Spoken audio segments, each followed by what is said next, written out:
चलो ठीक है। नेक्स्ट देखो, 200 मीटर लंबी ट्रेन एक 40 किलोमीटर प्रति घंटे की दर से चल रही है। रेलवे लाइन के निकट खड़े किसी व्यक्ति को यह ट्रेन कितने सेकंड में पार करेगी? इसमें एक वो लिख लो, नोट करके लिखो। जब कोई ट्रेन किसी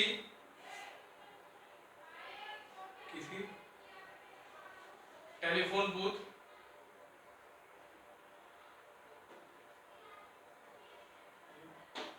प्लेटफॉर्म पर खड़े व्यक्ति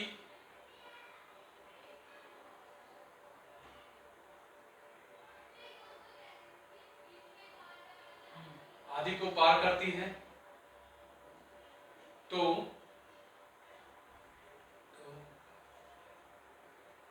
वह केवल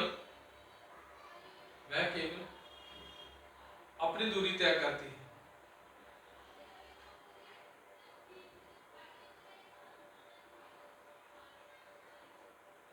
जितनी बार मैं आपको क्वेश्चन कराऊंगा आपको उतनी बार तभी तो ये चीजें याद होंगी। अब मुझे ये चीजें याद क्यों, मैंने कई बार लिखी है। नेक्स्ट दूसरा नोट लिखो, जब कोई ट्रेन, जैसे चैप्टर पढ़ेंगे तो फिर दोबारा लिखेंगे। जब कोई ट्रेन किसी प्लेटफॉर्म को गुफा को टनल दूसरी ट्रेन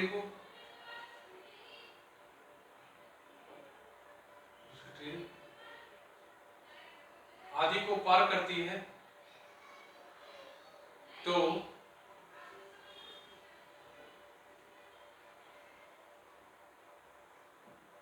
वह ट्रेन अपनी दूरी प्लस अपनी दूरी के साथ प्लस साथ उस स्थान की दूरी तय करती है।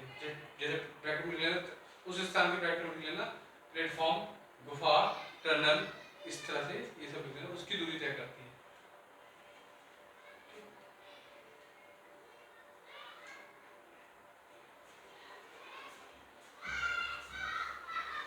अब देखो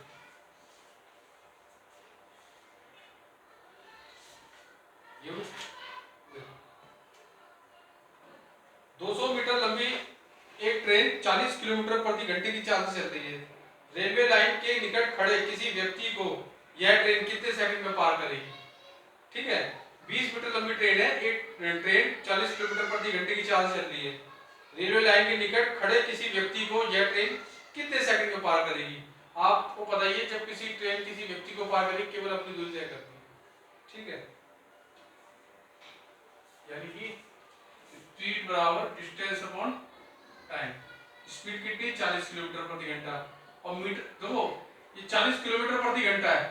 अभी एक बात और लिखनी है आपको, जब किसी व्यक्ति को पार करेगी केवल अपनी दूरी तय करेगी, केवल अपनी दूरी तय करेगी।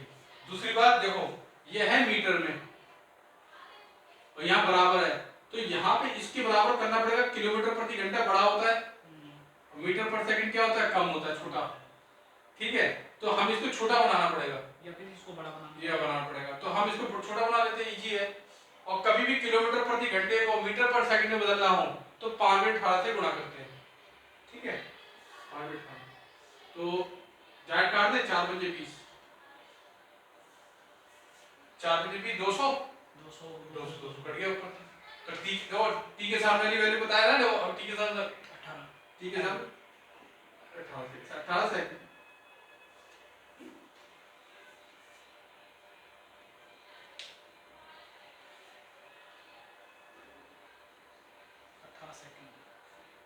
ठीक बेटा, आप क्वेश्चन बोल रहा है।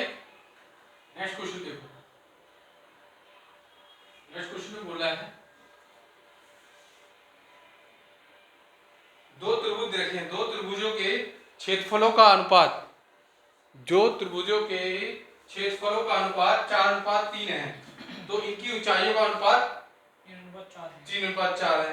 तो इनके आधार की लंबाई का अनुपात क्या होगा? दो त्रिभुज देखो, जो त्रिभुज बोल रखे, ठीक है,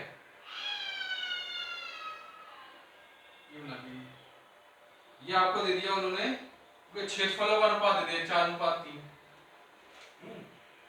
और उनकी ऊंचाइयों का अनुपात, उनकी ऊंचाई का अनुपात दे दिया, कितना दे दिया 3:4। ये अनुपात में दे रखे, ध्यान रखना, ठीक है, ये रेशियो में दे रखा है इनका, ध्यान रखना। तो एरिया आपको देखो त्रिभुज का क्षेत्रफल क्या होता है 1/2 बेस इनटू हाइट, यानी कि इसको बोले जाए तो 1/2 आधार गुणा ऊंचाई, ये इनका क्षेत्रफल का होता है अनुपात 1/2 आधार गुणा ऊंचाई, यही तो होता है। ये क्षेत्रफल का अनुपात कितना है 3:4, ये तो बोल रखा उसने भाई 2 बार क्यों लिखा है भाई, पहले त्रिभुज का क्षेत्रफल, ये पहले त्रिभुज का क्षेत्रफल, ये दूसरे त्रिभुज का क्षेत्रफल, इन दोनों का अनुपात देगा 3:4। अब इसको मैं ऐसे लिख सकता हूँ ना, मैंने बताया नहीं था इसको ऐसे लिख सकते हैं,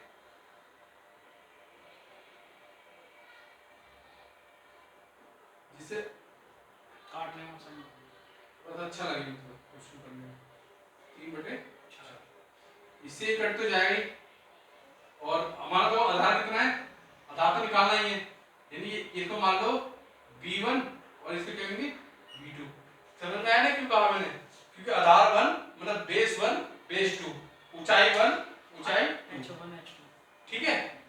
तो बेस क्या है इसका, बेस तो हमें निकालना ही है b1/b2, और ऊंचाई कितनी दे रखी है हमें 3:4, यानी 3/4 बराबर, और क्षेत्रफल कितना था 3/4 दे रखा है, दे रखा। अब देखो आंसर क्या है इसका, 7:16 दो क्षेत्रफल का अनुपात 4:3 है बेटा, 4:3। तो हाइट का अनुपात था, मैं कह भी तो रहा था आपको। हाँ 4/4, ठीक है, तो कट रहा था नहीं, इसी गुणा से कर दो, इसी गुणा से कर दो, b1/b2 कितना हुआ 4 चौक 16 और 3 तिया 9, यानी आंसर हमारा क्या है 16:9। उतारो बराबर, कर लिया था क्वेश्चन, नहीं ये नहीं हुआ अब ये समझ लो जब तक ये क्वेश्चन पूरे नहीं होंगे ना, सॉल्व होने नहीं लगेंगे, तो समझ लो तैयारी नहीं है, ठीक है। ये आपको रोज आईना दिखाएगी जब भी पेपर देगा, इन पेपरों से ही 1 महीने पेपर पास हो जाएगा। 1 महीने की तैयारी में ना अगर रेगुलर पेपर मिल जाए 30 दिन 31 दिन लगा लो, तो आप लगाओ 31 दिन में कितने क्वेश्चन बनते हैं, 400-500 क्वेश्चन बन जाएंगे, और 400-500 क्वेश्चन में आपका पेपर क्वालिफाई हो जाएगा। बट इसका सबसे बड़ा बेनिफिट जब है जब आपको पेपर मिले उसके बाद आप उसको पढ़ें, और उसका एनालिसिस का फिर का सॉल्यूशन भी मिले आपको साथ साथ में, तो आपको पेपर सॉल्व करना आ जाएगा, क्वेश्चन सॉल्व करने आएंगे, ठीक है।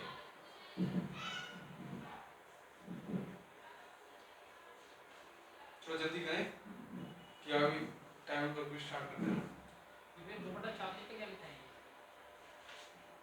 ये नहीं ये उसको लोड में नहीं, ये 3/4 4 लंबा हो गया, ये भी वो 2 नहीं लग रहा, 2 लग रहा है वो देखने में 3। हाँ 3 है वो 3, राइटिंग तो अच्छी आ रही है ना, कोई दिक्कत नहीं है, राइटिंग में साफ कर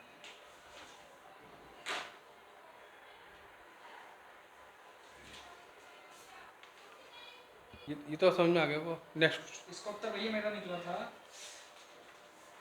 देखो इस ये क्वेश्चन आप तुम्हारे जो मैं बताया ना, जो जिस तरह से मेथड आ रहा है, जो पैटर्न है वही पैटर्न क्वेश्चन है, हाँ हाँ वही ठीक है, वही पैटर्न आ गया, ठीक है। आप इसको आराम से करते हैं, तो वो ये क्वेश्चन आराम से करेंगे, इसमें आपको पता नहीं है क्या फर्स्ट फॉलो करेगा सेकंड फॉलो करेगा, या तो ये या तो वो चौथा वाला, दोनों में से कोई नहीं है ना, दोनों फॉलो करेंगे, फर्स्ट एंड सेकंड फॉलोज, जरूरी है उत्तर देने के लिए यही व्यवस्था, ठीक है। हाँ इसलिए मैंने इसकी और लिखे नहीं है, ठीक है, इससे पेपर लिखने में पेज काफी खर्च होता है, चलो हाँ टाइम भी लगता है। देखो साइन को बाय SIN सिन को BY बाय, इसका कोड क्या है ही इज गुड, तो गुड का कोड बताना है, क्या बताना है गुड का, इसके लिए 2 स्टेटमेंट दे रखी है हमें, क्या उससे ये निकल जाएगा गुड का कोड, ये हमें फाइंड आउट करना है। तो देखो क्या बोला सांकेतिक कोड में CO को मैट डेट DET डेट ना, इसका कोड क्या है they are good, they are good. दूसरे का कोड क्या है, सिन मिक बाय, इसका कोड क्या है, ही इज ऑनेस्ट। दूर दूर तो कोई मतलब नहीं बनता मेरे ख्याल से। देखो दोनों में से कुछ मैच कर रहा है, मैच ये भी कर रहा है, ये भी कर रहा है, कोड निकलेगा नहीं, कोड रुका, बात समझ में आई नहीं? 2 मिनट सांकेतिक कोड में यार कोड ही इज ऑनेस्ट, यार हमें चाहिए गुड़ का कोड, गुड़ के लिए दे का कोड पता होना चाहिए, आर का पता होना चाहिए, दोनों का पता नहीं हमें, तो यानी कि स्टेटमेंट नंबर फर्स्ट ये भी फॉलो नहीं करेगी और सोलो भी नहीं, उससे भी निकलेगा सेकंड वाले से भी। तो आंसर क्या होगा हमारा, ऑप्शन 4, ना ही आंसर 1 ना ही 2, नाइदर 1 और नाइदर 2 फॉलोज। समझ में आ गया? नेक्स्ट देखो, साधारण ब्याज की दर कितने प्रतिशत है ये निकालना है। मतलब डाटा सफिशिएंसी हम किसी भी चैप्टर में बना सकते हैं, किसी भी क्वेश्चन को लेकर। अब मैं डाटा सफिशिएंसी का खुद बनाने की कोशिश करूंगा क्वेश्चन को, तो वो साधारण ब्याज की दर से कितने प्रतिशत वार्षिक दर है ये बताना है। साधारण ब्याज की दर कितने प्रतिशत वार्षिक है। तो क्वेश्चन नंबर 1 बोल रहा है कुल साधारण ब्याज कितना है, 4000, तो इससे निकलेगा नहीं, पहले से निकलेगा नहीं मतलब। सेकंड, यह धन 4 वर्ष के लिए निवेशित है, हाँ निवेशित था, निवेशित था, बट हमें पी हमारे पास है ही, तो हम कैसे निकाल लेंगे, जो दूसरा वाला भी फॉलो नहीं करेगा। समझ में आई ना भाई? देखो साधारण ब्याज का फॉर्मूला क्या होता है, P into R into T बटे 100। एक में तो ब्याज दे दिया, मतलब ब्याज के लिए भी साथ में मूलधन भी देगा और टाइम भी बताएगा, तब निकलेगा आर। दूसरे में क्या बोला, 4 वर्ष के लिए निवेशित किया, रेट ऑफ इंटरेस्ट दे दिया, चलो हमें मान लो 4000 दे दिया, तब भी आर रह जाएगा क्योंकि हमारे पास क्या नहीं है, मूलधन नहीं है, तो ये भी ठीक है। लेकिन दोनों स्टेटमेंट रॉन्ग है, फॉलो नहीं करती। अब इस तरह से आपको ना सीखना है, आपको समझना है, ये डाटा सफिशिएंसी कांसेप्ट पे बेस्ड होती है खाली। तो अब क्वेश्चन नेक्स्ट बोला उसने, 6 सेंटीमीटर त्रिज्या वाले एक गोले को पिघलाकर, यानी कि एक गोला है, एक गोले के अंदर कितने शंकु होते हैं पता है आपको? एक गोले में नहीं भैया, एक गोले में, मैं इसका बेसिक ही कराऊंगा आपको। एक गोले के अंदर 4 शंकु होते हैं, 1 2 3 4 एक गोले के अंदर, ठीक है। तो एक शंकु का मतलब आपको एरिया पूछूं मैं, वो एक शंकु का आपसे मैं आयतन पूछता हूँ, 1/3 pi R square. Pi R square किसका होता है, बेलन का।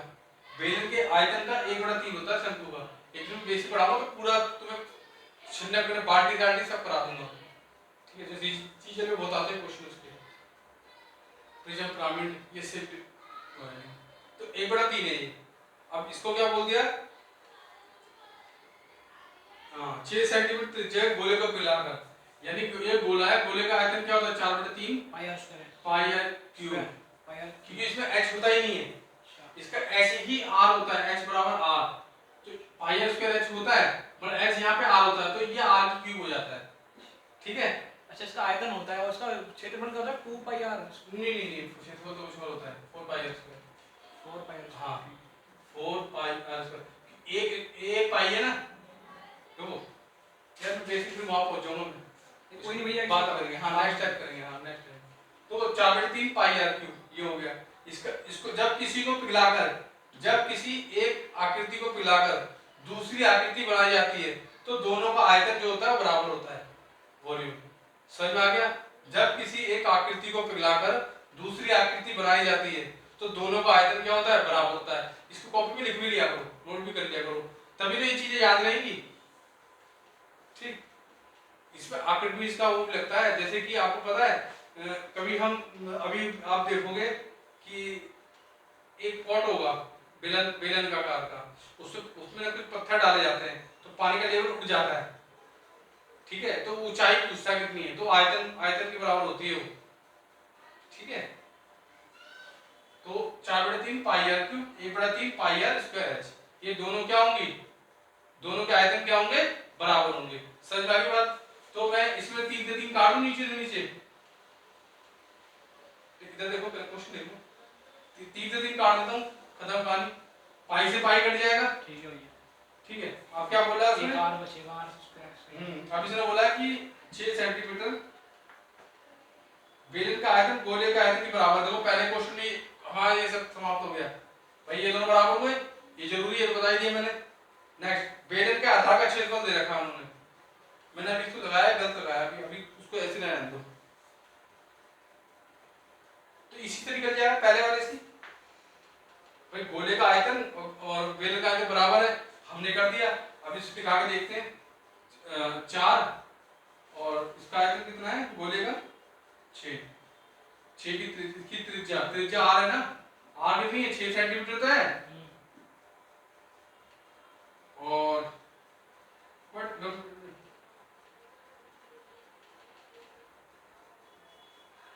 इसकी हाइट पूछिए भैया। हाइट पूछिए, त्रिज्या नहीं रखी इसकी, मतलब उसकी तो दे रखी है भैया, इसकी हाइट, इसको गोले, जिस गोले को पिघलाया जा रहा है उसकी तो दे रखी है त्रिज्या। देखिए इसकी देखिए ना बेलन की, इसकी नहीं दे रखी है। तो बेलन की हम क्या आयोजन करेंगे, ये तो बनता ही नहीं बात। मेरे हिसाब से जब आप कह रहे हो आयतन बराबर होता है, ये जो भी है, तो हाँ, तो त्रिज्या बराबर नहीं होगी, त्रिज्या बराबर नहीं होगी। त्रिज्या जरूरी नहीं बराबर, आयतन बराबर हो सकता है। तो मेरे हिसाब से तो फिर ये ये बनता नहीं, पहला कुछ नहीं, पहला स्टेटमेंट नहीं बनी। नेक्स्ट देखते हैं, बेलन का आधार का क्षेत्रफल कितना है? आधार क्या होता है? आधार इसका वृत्त के आकार का होता है, वृत्त के आकार का, तो वो होता है pi R square. Pi R square को पाई बटा 7 आर स्क्वायर बोलेंगे बराबर 316। अब समझ लो क्वेश्चन क्या क्या क्या बात आई क्वेश्चन में, भी समझाऊं तुम्हें। 11 दूनी 22, 11 दूनी 22,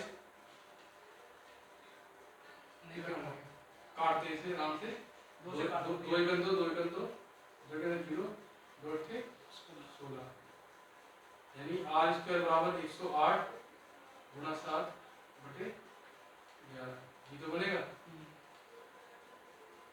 बेलन के आधार का क्षेत्रफल बेटा, बेलन के आधार का क्षेत्रफल, बेलन का आधार जो होता है वो आयताकार होता है, वो उसका वृत्ताकार होता है, वृत्त का क्षेत्रफल होता है पाई आर स्क्वायर 12/7, 2 एकन 2 एकन 2, 2 एकन 2, 2 एकन 2, 2 पंजे 10, 2 अट्ठे 16, यानी ये हो गया 158।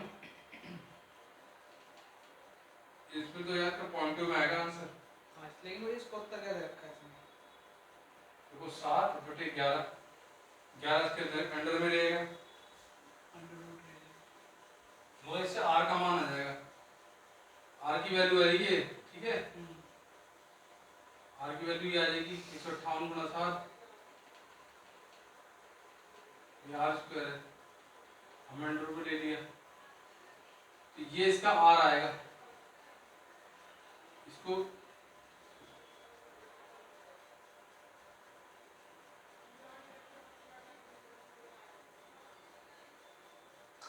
बनता ही नहीं कुछ, बी से भी निकलेगा, पॉइंटों में आएगा, पॉइंटों में क्या बड़ा लंबा तो कर भैया इसका उत्तर क्या होना है? दोनों स्टेटमेंट दोनों से निकले थे। अगर पहले वाले में ना बेलन का आयतन गोले का आयतन के बराबर है, ये स्टेटमेंट बेलन की ऊंचाई, यार ये स्टेटमेंट फर्स्ट स्टेटमेंट दे रखी ना, इससे आंसर आ जाएगा, क्योंकि इस दोनों का आयतन बराबर होते हैं, मैंने बता दिया ना, दोनों का आयतन बराबर होता है। अच्छा हम मान लेंगे कि हम मान लेते, जब मान लेते कि इसका जो है ना क्या कहते हैं आर, इसका आर इसका आर इक्वल मान लेते हैं, मान लो कि इसमें क्या नहीं रखा, ठीक है, तो क्योंकि एक शंकु, 4 शंकु मिलकर एक गोला बनाते हैं, ठीक है, ऊंचाई तो अपना आ गई ऑटोमेटिक, देखो कैसे आएगी 4/3 pi R cube, 1/3 pi R square है। कुछ गड़बड़ी होगी तो देख लेंगे उसमें क्या चीज, 1/4/3, क्योंकि इसमें आर बराबर एच होता है, यानी 6 गुणा 6 गुणा 6 हो गया, ये 1/3 होगा, 3 से 3 कट गया, आर इसमें क्या है 6 मान लिया हमने, 6 का 6 है, इसका भी 6, हाँ पर इसने जो पिघलाया है ना वो यही मान लिया हमने कि इसका भी 6 होगा, रेट हो, तो हमें हाइट तो आ गई ना, इससे पहले से ही आ गई 6 चौक 24, हाइट आई नहीं, तो यानी कि हम कह सकते हैं कि दोनों का आयतन बराबर होते हैं, ये तो पक्की बात है, और पक्की बात है तो यानी एच निकल जाएगा इससे, तो आप भी यही तो गेट में से यही तो पूछ रहा था कि क्या इसके दोनों की आर भी बराबर हो? हाँ, जो तो आपके इसको हम ना इसको हम आर यार बराबर लेके रखते हैं, लेके रखते हैं। तो आर रखने को बराबर पर रखने पर इसके एच निकल जाएगा आपसे, ठीक है। तो पहली स्टेटमेंट ठीक है, दूसरी तो बिल्कुल खराब है, क्योंकि आधा का छेदफल दे रखा खाली, ठीक है 316। अब 316 का ये कट नहीं रहा ना, बिल्कुल भी नहीं कट रहा है, तो कटना चाहिए, ठीक है ना। इस समझ में आ गया ना? हमने आर मान लिया, इसको 6 मान लिया, ठीक है। मगर बताऊं क्या होता है, जब भी कोई चीज पिघलाते हैं तो यार इलेक्ट्रोड की जो त्रिज्या जो होती है वो त्रिज्या कम होती है, घट सकती है। हाँ घट सकती है। मतलब वजन तो चलो समझ लीजिए हाँ, आपका बराबर हो सकता है, आयतन जिसे कह रहे हैं, हाँ या उसका आकार जो भी है वही रहेगा। हाँ, हाँ लेकिन दोनों त्रिज्या का। का बड़ा तो हमने रेट ऑफ इंटर हमने मान लिया, जो त्रिज्या है ना उसको हमने 6 मान लिया, ठीक है। इसका कांसेप्ट जो है ना, तो बेसिक कांसेप्ट जो है उसको मैं एक बार पढ़ के फिर तुम्हें और फिर समझाऊंगा दोबारा, ठीक है। ये तो वो इसमें डाटा सेट समझ गए, कितना मतलब कितना एग्जैक्ट नॉलेज चाहिए आपको। एग्जैक्ट केस के अंदर। हाँ बिल्कुल एग्जैक्ट चाहिए, कोई मतलब वो नहीं चाहिए। नेक्स्ट, सभी बिल्लियां पुस्तकें हैं, ये भी बहुत आता है पेपर में, आता है नहीं आता? भैया निष्कर्ष एक फॉलो करता है भैया इसका। सीख गए तो किसे क्या हो गया? सीख गए से हाँ। सही पुस्तकें गाय हैं, हाँ। सही पुस्तकें गाय हैं, गाय गाय है, गाय गाय गाय। सभी अभी डिस्कस क्या कर रहा है, सभी बिल्लियां गाय हैं, सही बिल्लियां गाय हैं, ठीक है। सभी पुस्तकें बिल्लियां हैं, सही पुस्तकें नहीं, जो ऊपर से नीचे आएंगे तो कुछ का फॉलो लगेगा, और नीचे से ऊपर जाएंगे तो ऑल का लगेगा, ठीक है। तो यानी कि दूसरा स्टेटमेंट गलत है ना? दूसरा स्टेटमेंट गलत है, पहला हाँ पहला ठीक है, ठीक है। बिठा दो फिर। मिटा दो। अभी टेबल बनी है, ये कर लोगे, कर लिए क्वेश्चन टेबल। ये वाला भैया स्किप हो गया। चलो उसकी कोई बात देखो,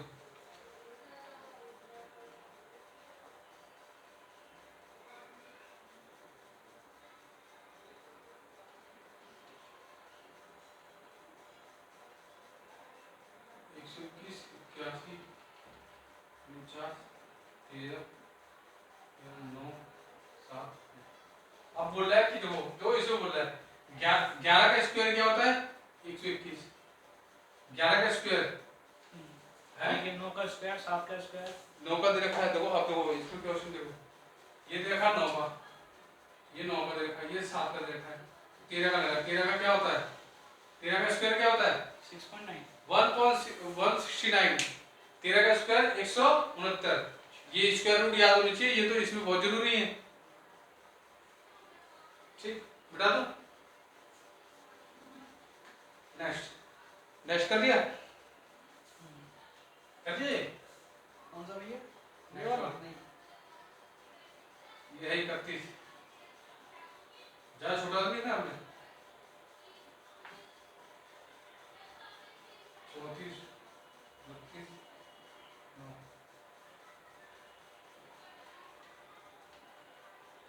34, 43 और ये। अब देखो इसमें क्या लगेगा, बताओ। देखो 8 और 1 9, 3 और 6, 7 7 7 7 टाइम है, दो भैया दोबारा बताना इसको। 8 31 और 18 कितने होते हैं, 49 होते हैं। 49 होते हैं। तो 7 के कितने बार 7 बार जा रहे हैं, हाँ 7 7 49। ऐसे ही करना है। 9 9 4 13, 3 और 2 5 और 1 6, 9 7 7 टाइम होनी चाहिए, 4 3 12, ओ 4 और 3 7, 4 और 3 7, 7 77। 11, तो यहाँ पे क्या 11, ओके। नेक्स्ट, नेक्स्ट क्वेश्चन, बहुत अच्छा क्वेश्चन आ रहा है भाई। नेक्स्ट क्वेश्चन इसमें डेट एंड टाइम का आया, बहुत अच्छा क्वेश्चन। ये भी क्वेश्चन आते हैं पेपर में तुम्हारे, आ रहे हैं ना क्वेश्चन भी डेट एंड टाइम के। देखो 1 फरवरी 1920, 1 फरवरी 1920, 1 फरवरी 1920 को बृहस्पतिवार था, तो 5 मार्च 1920 को कौन सा दिन होगा। देखो 1 फरवरी 1920, पहले हम देखेंगे ये लीप ईयर तो नहीं है, और लीप ईयर है आपको पता है 4 से भाग दो, कोई चला गया तो लीप वर्ष। हाँ लीप वर्ष है, तो यानी 29 दिन का ये होगा इसमें। फरवरी फरवरी कितने दिन का है 29 दिन का। कैसे करेंगे, देखो 1 फरवरी बृहस्पतिवार, यानी कि अगर 1 तारीख को बृहस्पतिवार है तो आप में इसमें 7 7 जोड़ दे जाओ, 1 में 7 जोड़ोगे 8, 8 में 7 जोड़ोगे 15, 15 और 7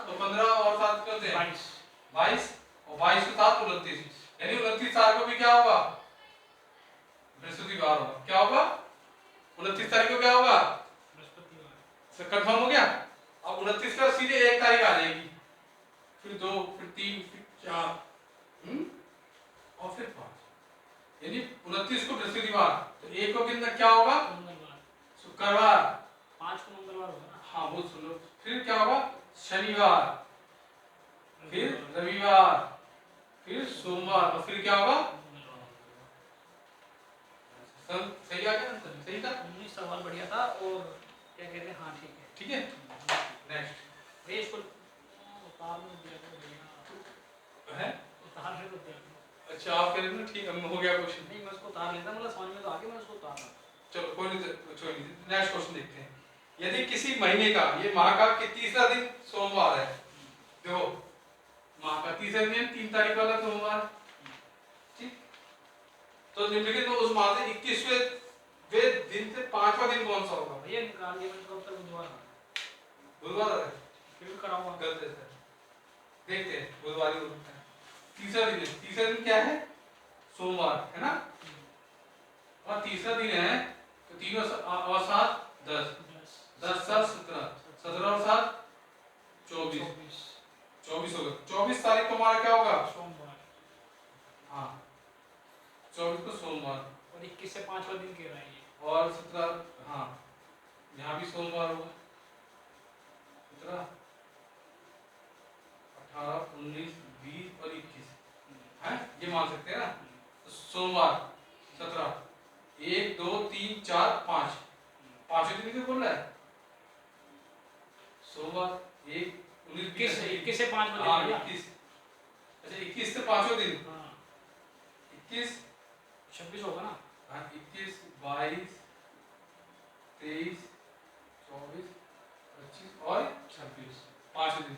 21 को क्या हुआ तुम्हारा, सोमवार मंगल बुध बृहस्पति शुक्र शनिवार